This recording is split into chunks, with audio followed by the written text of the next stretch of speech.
దిశగా పని చేయాలి. అంతేగాని వైఎస్ఆర్ కాంగ్రెస్ చేస్తాం సార్, ఇప్పుడు చేయలేదు. ఎస్, అదే ఇప్పుడు సమస్య అదే సార్. ఇప్పుడు ఒకటి ప్రశ్నించే వాళ్ళు ఉంటేనే అవతల వాళ్ళు పనిచేస్తారు అనేది మనకు తెలిసినటువంటి నైతిక సూత్రం, ప్రాథమిక సూత్రం. మరి ఇవన్నీ సమస్యలు ఉన్నాయి. ఇన్ని సమస్యలు ఈరోజు రాష్ట్రంలో ఉన్నప్పుడు ప్రధాన ప్రతిపక్షం పక్కన పెట్టండి, ప్రతిపక్ష పార్టీగా అసెంబ్లీకి వెళ్ళి నిలదీయండి సార్, షర్టు పట్టుకోండి సార్, కాలర్ పట్టుకోండి సార్, ప్రశ్నించండి సార్, ఆ ప్రయత్నం చేయండి. ఇంకా 2 సంవత్సరాలైనా న్యాయ ప్రక్రియలో ఉంది, ఇంకా కోర్టు నుంచి మాకు ఆన్సర్ రాలేదు, ఇంకా అసెంబ్లీ స్పీకర్ నిర్ణయం తీసుకోలేదు, అప్పుడు రిజైన్ చేసేయండి. ఒక పని చేయండి, అప్పుడు రిజైన్ చేసి బయట ప్రజాక్షేత్రంలో ఉండి పోరాటం చేయండి. మీరు ఆ ప్రయత్నం ఎందుకు చేయట్లేదు? రాజు గారు, ఈ రోజు అధికారంలోకి రావడానికి ఈ 3 పార్టీలు ఇచ్చినటువంటి హామీలను అసెంబ్లీలో నిలదీస్తేనే వాళ్ళు ఇస్తారా?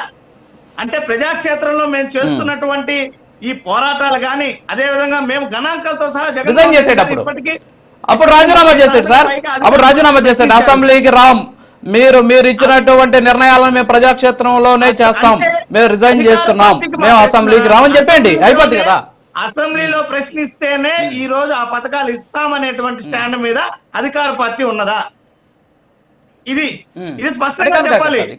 ఇక్కడ మీరు బయట కూడా ప్రశ్నించవచ్చు ఎమ్మెల్యేలుగా. ఇప్పుడు మీరు అసెంబ్లీలోకి వెళ్ళలేరు సార్, నేను అసెంబ్లీలోకి వెళ్ళలేను, అర్థమైందా? అసెంబ్లీలోకి కొంతమందికి మాత్రమే ప్రజలు అవకాశం ఇచ్చారు. ఎందుకు ఇచ్చారు? అప్పుడు ఇంకెందుకు రాజ్యాంగం? ఇప్పుడు మనం ఎన్నికలు పెట్టుకోవడం ఎందుకో? 5 ఏళ్ళు మీరు ఉండండి, 5 ఏళ్ళు వేరే పార్టీ ఉంటుంది అధికారంలో, ఒక 5 ఏళ్ళు వాళ్ళు పనిచేస్తారు, ఇంకొక 5 ఏళ్ళు వాళ్ళు పనిచేస్తారు. ఎందుకు అసెంబ్లీ దాకా వెళ్ళడం ఎందుకు? మీరు పని చేయకపోతే వీళ్ళు నిలదీస్తారు, పంచుకుంటే సరిపోతుంది కదా. దానికి ఎన్నికలకి ఖర్చు, తర్వాత అసెంబ్లీకి వెళ్ళేదానికి ఖర్చు, అసెంబ్లీ సమావేశాల ఖర్చు, జీతాల ఖర్చు, వాళ్ళ అలవెన్సుల ఖర్చు, వాళ్ళకి ప్రోటోకాల్ ఖర్చు, ఇవన్నీ ఉండవు కదా. 5 ఏళ్ళు ఒక పార్టీ ఉంటుంది, 5 ఏళ్ళు ఇంకో పార్టీ ఉంటుంది. ఎలక్షన్ అవసరం లేదు కదా. ప్రతిపక్ష పార్టీ అసెంబ్లీకి వెళ్ళదు, బయట కూర్చొని పోరాటం చేస్తూ ఉంటుంది. ఏంటి మీరు చెప్పే విధానం నాకు అర్థం కావట్లేదు. ఒక డెసిషన్ తీసుకుంటే మీరైనా సరే చెప్పండి. చాలా స్పష్టంగా చెప్పాను మీకు. ఏమంటే ఈ రోజు అసెంబ్లీ వ్యవహారం మీద మేము ఒక స్టాండ్ మీద ఉన్నాం, అది జరుగుతుంది. న్యాయపరంగా మేము చేయాల్సినటువంటి పోరాటం చేస్తున్నాం. దాని మీద ఒక స్పష్టమైన వైఖరి కూడా త్వరలో జరగబోతుంది.